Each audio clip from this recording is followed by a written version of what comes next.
Hey y'all. Thank you for being early. Welcome. Hmm. Where are you tuning in from?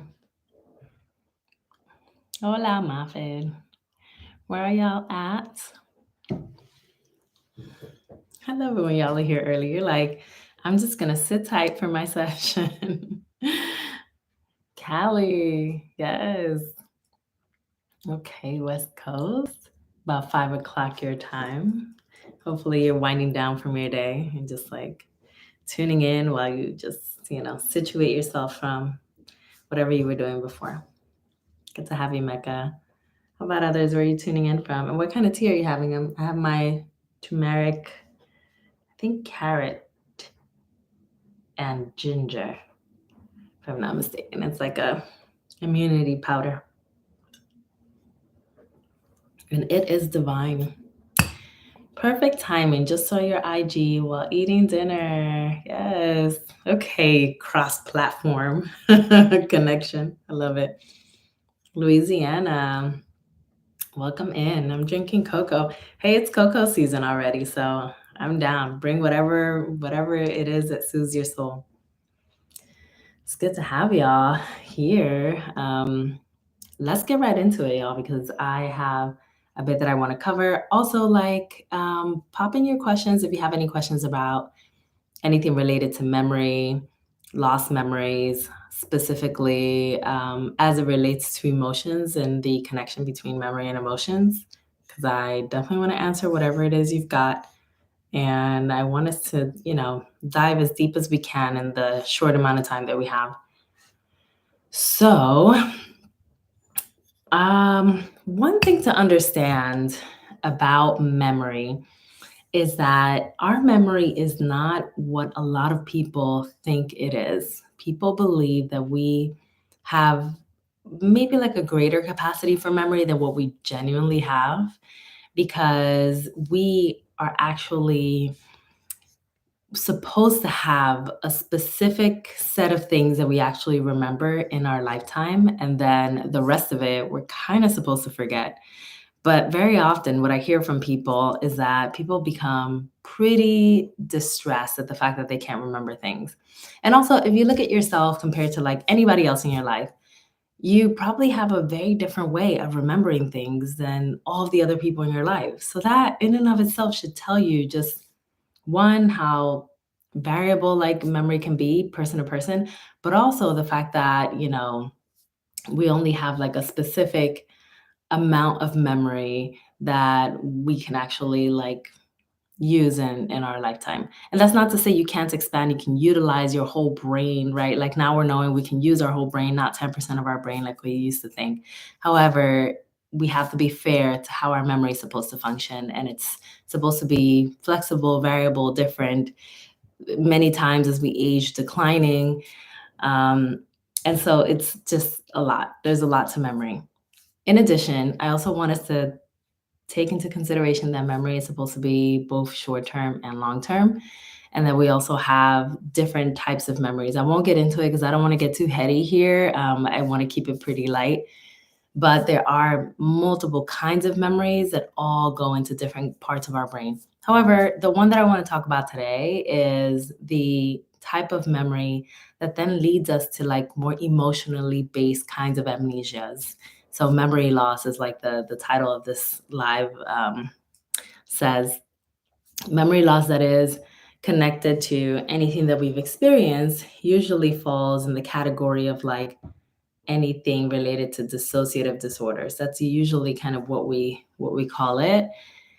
And that's just a big set of words to really basically say that when we're really stressed, we tend to forget, or we tend to not really have the same kind of memory function that we would if we're feeling at ease. That's really what it means.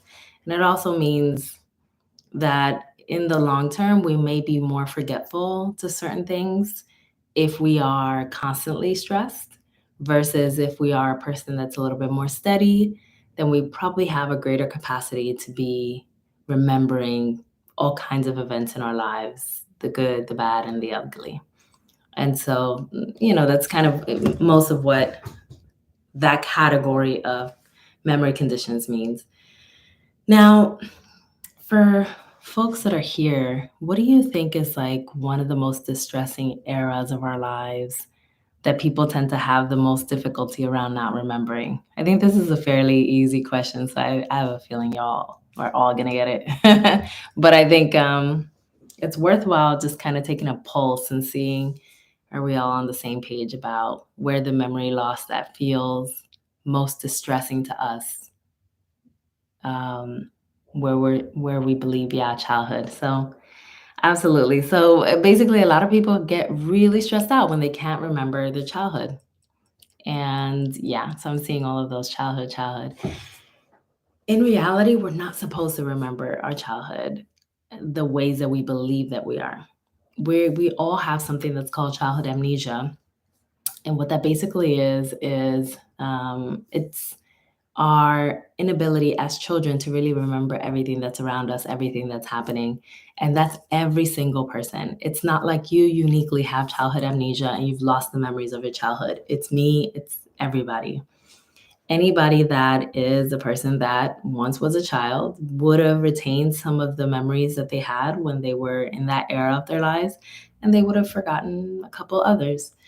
And, that's something that's really, really normal. I want to normalize it here because I think that I see a lot of people getting really stressed out about this and doing TikToks and like all kinds of YouTube shorts and all kinds of things about their childhood memories, when in reality, a large part of what you can't remember is supposed to be that way.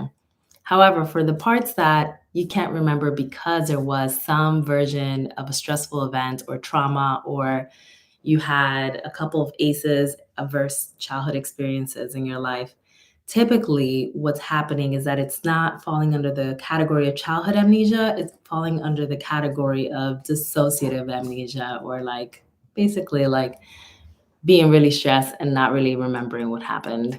And it can be fairly temporary, meaning that it can come back to you, you can get the memory back, or it can, be gone forever.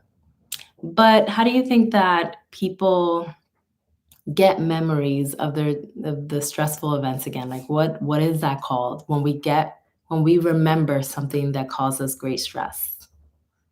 Super common word. Any like anybody can guess? It's more common than you think. I'm probably overcomplicating it with my words, but it's triggers. Yeah, triggers is the yeah, I see that.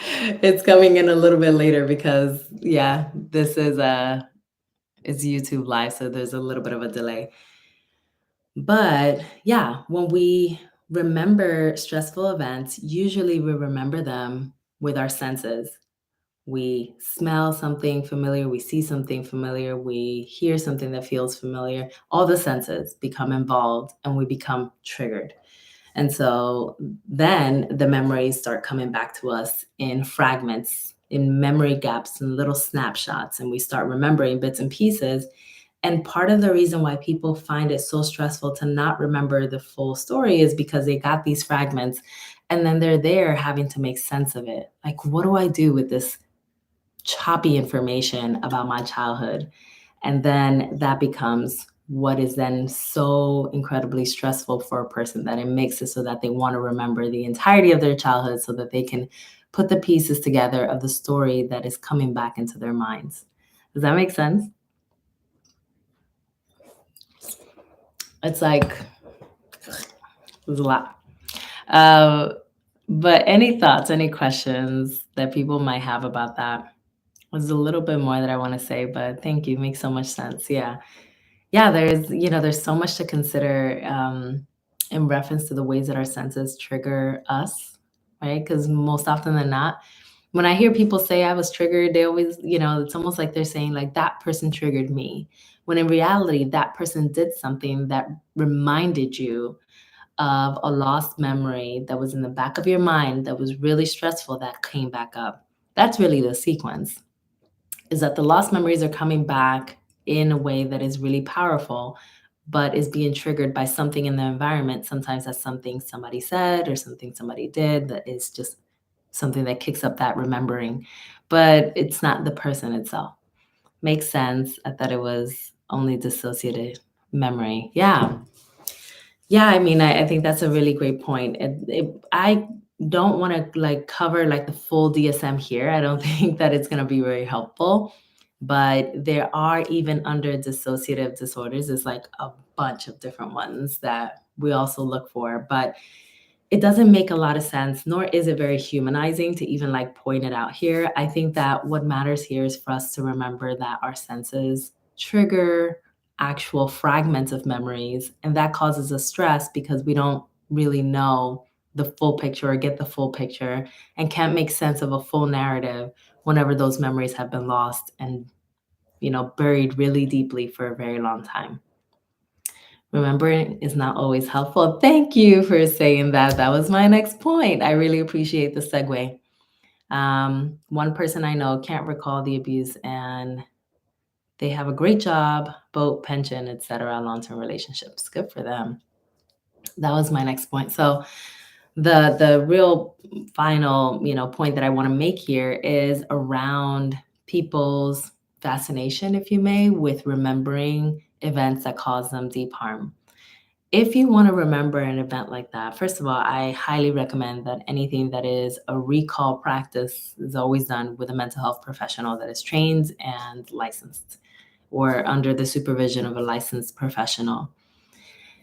However, if you do want to get into a recall process and start going through your narrative and really start filling as many gaps as possible, then you have to be prepared for the emotional labor that comes with, and the fact that your life may look fairly dark as a result of it. And all of these things that you're mentioning that this person had because they're just completely oblivious to what happened because they don't have that recall. All of that may not be the case for you if you're like, oh, but I gotta remember, right? Yes, you may be gaining some portions of that memory, but what are you losing in return? Are you losing your peace? Portions of your sanity if what comes back is something that was deeply traumatizing?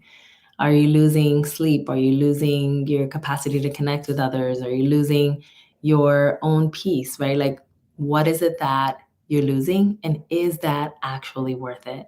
Because a lot of the people that I interact with that want to get into a conversation around memory typically want to remember, like, they're so set on that.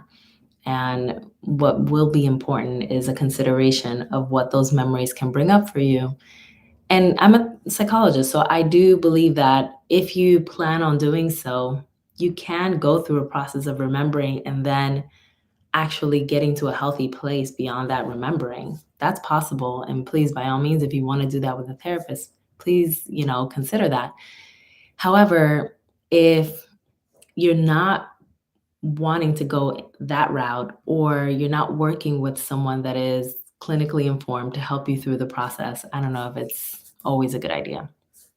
So that's my 2 cents on that. So I really appreciate that segue because that's something that I find myself saying more often now than maybe a few years back. A few years back, I used to be kind of in the same headspace as the person, like, well, let's get it. Let's remember. Let's do what we need to do. And what tools do we have? What tools do I have as a clinician to help this person retrieve some of those memories that they deeply desire to have? And now I'm in a place as a clinician where I'm always getting curious with the person and wanting to know, what is it that gaining these memories will give you? What will it bring you? What is gained? And so I want to know that before I want to do any of the work with someone. So, yeah, that's my 2 cents for today, y'all. I'm trying to keep it brief because I think it's a little bit better when I keep it brief on here and give you a good flow of information without getting a little bit too heady about things. And also, I'm trying to self-preserve, and also because I want to have a little bit of balance of my evening. And also, I'm switching over to the Spanish side and we're going to do this in Spanish. So if you speak Spanish or if your family speaks Spanish and you want to, want them to have this information, then, catch me over there in about a minute or so. So yeah, so tea sessions here in English at 8 p.m., 8:15 on Dr. Marielle Bouquet in Espanol. So thank you so much for tuning in. It's been wonderful being with y'all, and I appreciate the engagement. And I'll see you in the next one. Bye, everybody. So helpful. Thank you. Thank you for saying so.